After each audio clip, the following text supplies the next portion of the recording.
Hello दोस्तों।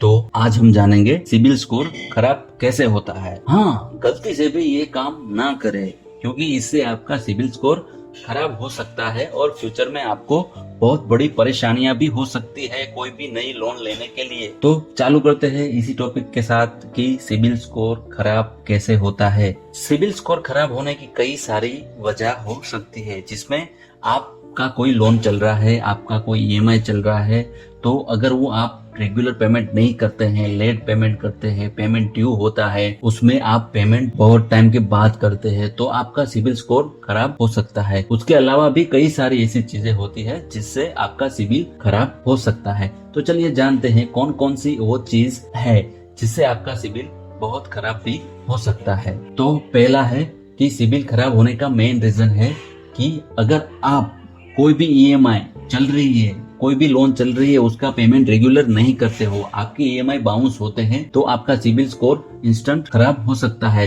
और ये भी आपको उसकी इफेक्ट 3 महीने या 4 महीने के बाद आपके रिपोर्ट में आ सकती है, तुरंत इसकी कोई इफेक्ट नहीं आएगी। और दूसरी बात ये है कि अगर आप कोई जगह पे लोन रख रहे हो, कोई बैंक में लोन अप्लाई कर रहे हो, तो बहुत सारी जगह पे ये लोन अप्लाई एक साथ ना करें। हाँ दोस्तों, अगर आपको पर्सनल लोन चाहिए तो एक साथ कई बैंकों में पर्सनल लोन अप्लाई ना करें, क्योंकि इसके साथ ही आपकी बहुत बड़ी इंक्वायरी भी सिबिल में जनरेट हो जाएगी, जो एक बुरी बात है।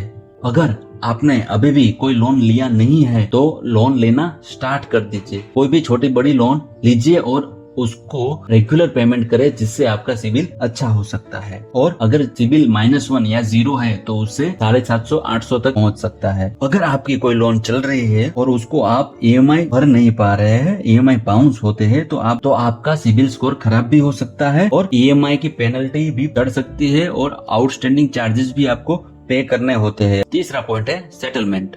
अगर आपकी कोई लोन चल रही है, उसकी ईएमआई बाउंस हो रहे हैं, आप रेगुलर पेमेंट नहीं कर रहे हैं, उसके ओवरड्यू चार्जेस भी नहीं भर रहे, पेनल्टी चार्जेस भी नहीं भर रहे, और लास्ट में 3 महीने, 6 महीने और 1 साल के बाद अगर आप ये सोचते हैं कि भाई चलो मैं सेटलमेंट करके ये पूरा मामला खत्म कर दूं, तो भूल से भी ये मत कीजिए।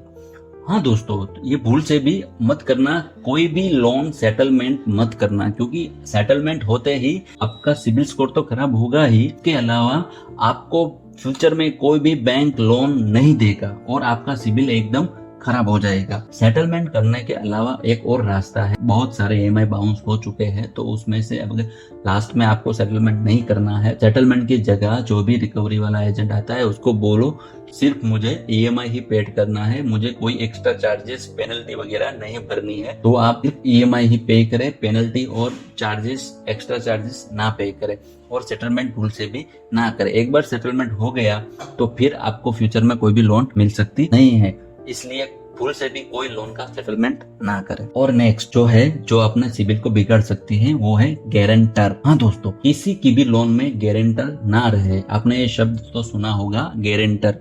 अगर कोई किसी की लोन बैंक अप्रूव करती है और बैंक को लगता है कि भाई इसके अलावा मुझे कोई गारंटर की जरूरत है लोन में, तो वो आपको डिमांड कर सकता है बैंक की मुझे इसमें कोई गारंटर दो। अगर आप किसी की भी लोन में गारंटर रहते हो तो मान लो कि फ्यूचर में उसके इंस्टॉलमेंट, ईएमआई, हफ्ते बाउंस हो रहे हैं, तो उसका सीधा असर आपके सिबिल स्कोर पे पड़ेगा।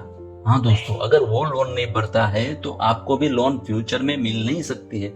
कोई भी बैंक आपको भी लोन नहीं दे सकती है, क्योंकि आप उसकी बैंक में भागीदार हो, गारंटर हो। एज अ गारंटर आपको बैंक, दूसरी कोई बैंक लोन दे नहीं पाएगी। इसलिए भूल से भी किसी की लोन में गारंटर ना रहे। बहुत ही नजदीक वाला आदमी है, कोई खास दोस्त है या कोई नजदीक वाला रिलेटिव है, तो ही आपको अगर उस पे भरोसा पूरा है तो ही आप उसकी लोन में गारंटर रहे, वरना किसी को भी अपना आधार कार्ड या पैन कार्ड लोन में न दे।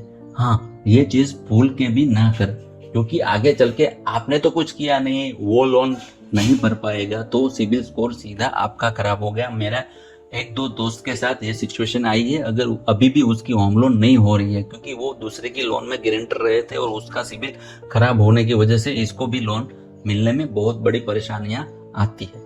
इसलिए भूल से भी गारंटर ना रहे। हाँ दोस्तों, अभी नेक्स्ट है कि अगर आपकी कोई लोन चल रही है तो इसमें सिंगल EMI भी बाउंस ना करे। ये थोड़ा अलग है कि एक भी EMI बाउंस नहीं कर सकते। हाँ, क्योंकि इसका असर आपके सिबिल स्कोर पे भी पड़ेगा। समझ लो कि अगर आपकी कोई लोन चल रही है और आने वाले दिनों में आपकी EMI की डेट आ गई है और आपके पास पैसे 2 दिन के बाद आने वाले हैं, समझो कि 1 तारीख को EMI है और आपके पास पैसे 3 तारीख को आने वाले हैं, तो अगर आप ये सोचते हैं कि मैं 3 तारीख को हफ्ता भर दूंगा, 1 तारीख को नहीं भरूंगा, तो ये भूल से भी ना करे। ये बड़ी अच्छी बात कही आप। किसी के पास से भी 2 दिन के लिए पैसा ले ले और EMI भर दे। अगर आप ऐसा करते हैं तो आपका सिबिल मेंटेन भी रहेगा और अच्छा रहेगा। अगर आप ऐसा नहीं करते तो 1 तारीख को हफ्ता बाउंस होगा और हफ्ता बाउंस होने के बाद उसके ऊपर पेनल्टी चार्जेस चढ़ जाएगा जो 500 से 800 तक भी हो सकता है, आपको वो भी भरना पड़ेगा। तो जो 2 दिन में इतना नुकसान क्यों करे और सिबिल पे भी खराब इफेक्ट क्यों जनरेट करे। हाँ दोस्तों, अगर आप 1 तारीख को ही हफ्ता भर दे तो आपको ये अच्छा रहेगा। अगर आप ये सोचते हैं कि 2 दिन में क्या ही हो जाएगा, 2 दिन में एक तो 800 से 1000 रुपये आपको एक्स्ट्रा पेनल्टी भी भरनी पड़ेगी और EMI तो भरना है ही। उसके बाद अगर आप पेनल्टी नहीं भरते हो तो ये बाकी रहती है पूरी लोन अमाउंट में, जो चढ़ती जाती है अगले EMI में।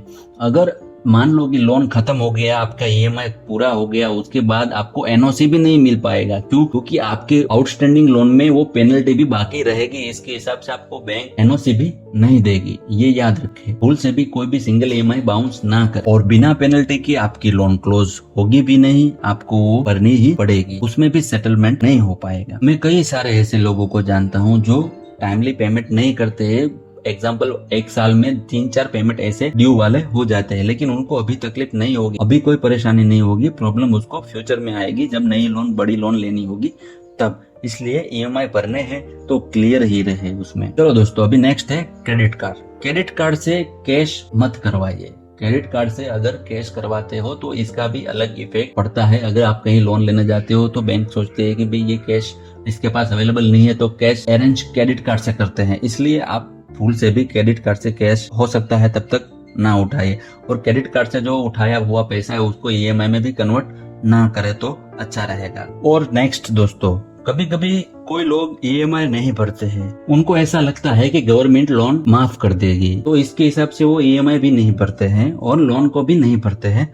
तो ये जो सोच है लोगों की, और ये जो लोग गलत फहमी में रह रहे हैं कि लोन गवर्नमेंट माफ कर देगी, तो जरा सोचिए कि कोरोना के टाइम पे जब पूरा विश्व बंद था तभी गवर्नमेंट ने कोई लोन माफ नहीं की, तो ऐसी कौन सी चीज आ जाएगी जिससे गवर्नमेंट कोई लोन माफ कर देगी। आपको 4 महीने लेट ही पेमेंट भरना पड़ा है, लेकिन पेमेंट भरना पड़ा है। कई लोगों को तो पेनल्टी के साथ भी भरना पड़ा है कोरोना के टाइम पे। इसलिए ये गलतफहमी में गलती से भी ना रहे कि गवर्नमेंट लोन माफ कर देगी, नहीं भरेंगे। नेक्स्ट चीज है क्रेडिट कार्ड। हाँ दोस्तों, क्रेडिट कार्ड बहुत बुरी चीज है। अगले वीडियो में मैं आपको बताऊंगा कि आदमी क्रेडिट कार्ड से कितना ज्यादा तकलीफ में आ जाता है और सुसाइड भी अटेम्प्ट कर सकता है। इसके कई सारे प्रूफ भी है, मैं आपको नेक्स्ट वीडियो में बताऊंगा क्रेडिट कार्ड कितनी बुरी चीज है। ज्यादा क्रेडिट कार्ड ना रखे, सिर्फ एक ही क्रेडिट कार्ड रखे, और बहुत जरूरी है तो ही उसे खींचे, वरना ना खींचे। बिना जरूरत कोई भी क्रेडिट कार्ड यूज ना करे, क्योंकि क्रेडिट कार्ड बहुत ही खराब चीज है। क्रेडिट कार्ड से दोस्तों लाखों लोग बर्बाद हो चुके हैं, और आप इसका शिकार नहीं बनना चाहते हैं तो ज्यादा क्रेडिट कार्ड ना रखें। तो ये सारी चीजों का आप ख्याल रखेंगे तो आपका सिबिल स्कोर बढ़िया रहेगा और बढ़ता ही चला जाएगा। हाँ दोस्तों, बस इसी चीजों का ख्याल रखना है। अगर लोन भरना है तो पूरा भरना है, नहीं भरना है तो फ्यूचर में कभी भी लोन मिलने की आशा छोड़ देनी है। इसीलिए सिबिल अपना मेंटेन करें, और मिलते हैं नेक्स्ट वीडियो में नए टॉपिक के साथ। अगर आपको ये अच्छा लगा तो लाइक करें, अगर नया कुछ जानना चाहते हैं तो कमेंट करें, और सब्सक्राइब भी कर दीजिए हमारे नए वीडियोस के लिए। थैंक यू दोस्तों।